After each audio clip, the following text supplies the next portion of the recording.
Even during the Civil War, many participants and politicians remained adamant that the conflict should remain a white man's war. Slavery may have been the catalyst for conflict, but to many white Americans, black people should have had no part in its outcome or in its memory. When Governor Miles B. McSweeney spoke at the dedication of the South Carolina State Monument at Chickamauga, he, like many of his countrymen, saw Chickamauga and Chattanooga National Military Park as a place whose history and future would be driven solely by the experiences of white Americans. He could not have been more wrong. Got to Browns Ferry and crossed. Got up the bank of the Tennessee. Nellie ran away and detained us till 1 o'clock p.m. John Owens, December 1818. John Owens of Norfolk County, Virginia, led his family west in search of a new life in the Alabama Territory. Like many settlers moving into the Western Territories, he used the existing network of Indian trade routes and the new federal road system to make the journey. On December 9th and 10th, 1818, he crossed Moccasin Bend in present-day Chattanooga along what is now called the Browns Ferry Federal Road Trace, part of Chickamauga and Chattanooga National Military Park. Along with him was an enslaved woman identified only as Nellie, who traversed this quiet trail against her will. She was not the last to do so.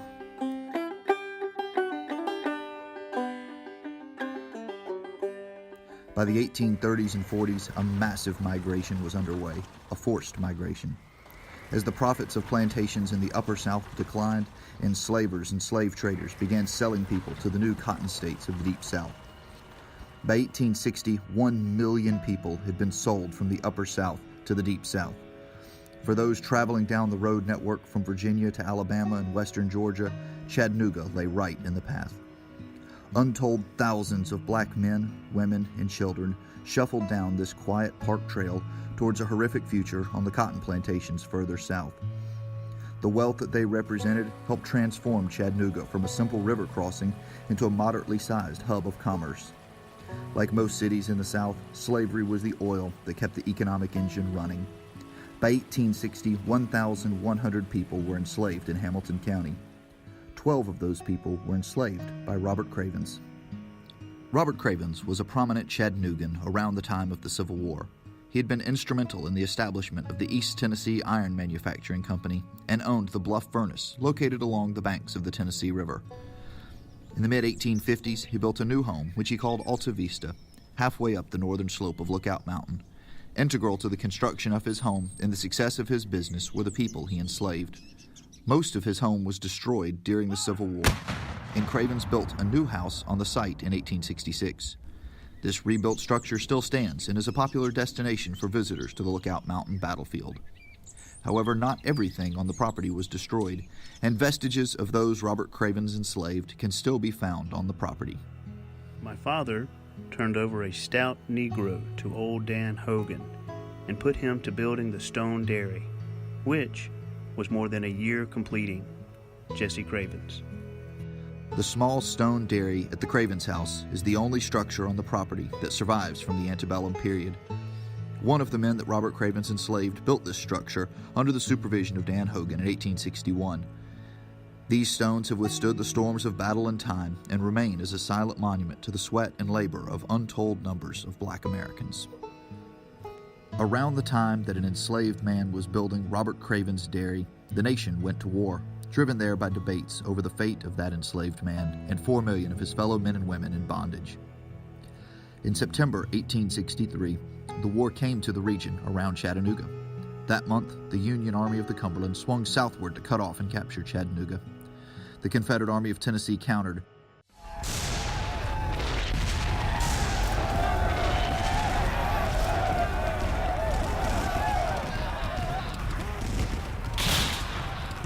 and 125,000 soldiers clashed along the banks of West Chickamauga Creek, just a few miles south of the city. African Americans had been largely barred from enlisting for the first half of the conflict, and even once the Union Army began recruiting black soldiers, it had been into segregated units. However, this would not be just a white man's battlefield. Accompanying the two armies at Chickamauga were potentially hundreds of black men engaged in a variety of tasks. Among them were men like Peter Dabney, who had been emancipated by the Union Army in 1862 and entered the battlefield as a hired servant to a Union officer in the 15th Wisconsin Infantry. Others didn't have as much of a choice in the matter. When the 44th Mississippi Infantry marched across the field on September 20th, Silas Chandler was at the ready. Enslaved since birth by the Chandler family of Palo Alto, Mississippi, Silas faced a choice. He could run free in the chaos of battle and go to the Union Army, a free man. But if he did so, he would likely never see his family again. Instead, Silas stayed and took his enslaver, Confederate soldier Andrew Chandler, home after he was severely wounded here at Chickamauga. It was the labor of black men that moved the armies into, across, and out of the battlefield. They drove the wagons. They cared for the horses. They evacuated the wounded. At times, this put them in harm's way. Jack Hines, a cook for the 15th Pennsylvania Cavalry, suffered a broken hip and was nearly captured as the unit retreated from the field. Others, caught up in the chaos of battle, became active combatants. Thomas Coles, who had escaped from slavery in Huntsville the previous year, worked with a Federal artillery battery.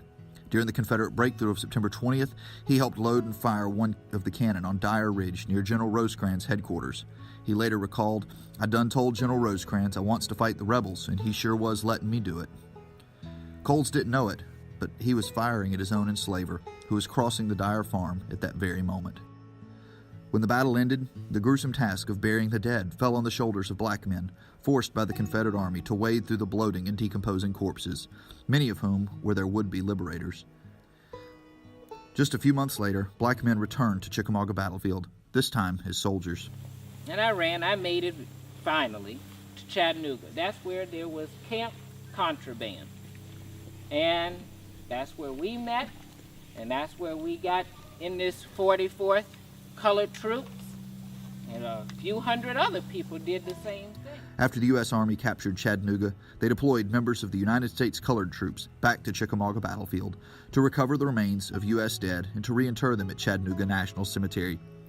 One visitor in 1865 found a group of more than 200 USCTs around the Dyer farm, with dozens of coffins stacked about their camp. The war may have ended for them, but the grisly task of recovery had just begun. These soldiers, hopeful that their service on the field would translate to respect and citizenship, carried that burden here at Chickamauga. They would not be the last black soldiers to labor here. Congress established Chickamauga and Chattanooga National Military Park in 1890. The park was overseen by a commission of prominent veterans, but much of the labor necessary to manage the park was carried out by hired black laborers. Chattanooga had seen its black population grow exponentially during and immediately after the Civil War, and by the 1890s, with Jim Crow laws in full swing, some black Chattanoogans saw a government job in the new park as an opportunity not to be passed up. They did everything from plant trees to build roads. Most prominent of these was Mark Thrash, who lived on the battlefield in a small cabin near the Dyer farm site. By the time he died in 1943, he was said to be over 120 years old.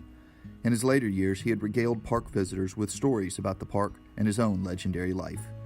He was hardly the only African American in the battlefield during those years. The park quickly turned into a training depot for soldiers during the Spanish-American War and World War I. Black men in uniform again served their country at Chickamauga as they prepared to go overseas and fight. Then, in the spring of 1933, the Civilian Conservation Corps organized Company 1464 MP1 to be based at Fort Oglethorpe, Georgia.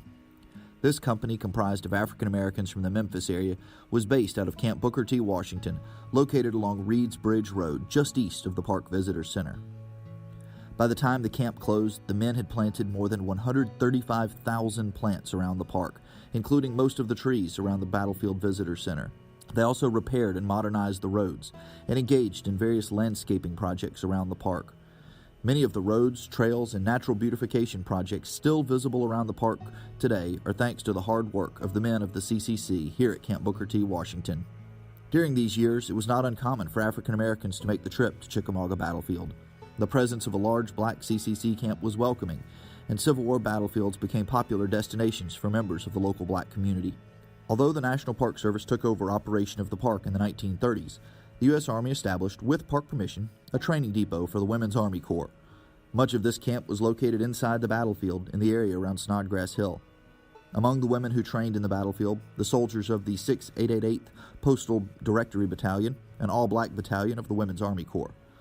These women proved to be the only African American WACs to deploy overseas during World War II. They almost single-handedly cleared the male backlog between the United States and Europe. For the men who fought at Chickamauga in September 1863, African American women soldiers in that same battlefield must have seemed unimaginable. Shortly after World War II, the world changed. Resistance to advancing civil rights drove African Americans from the battlefield at Chickamauga.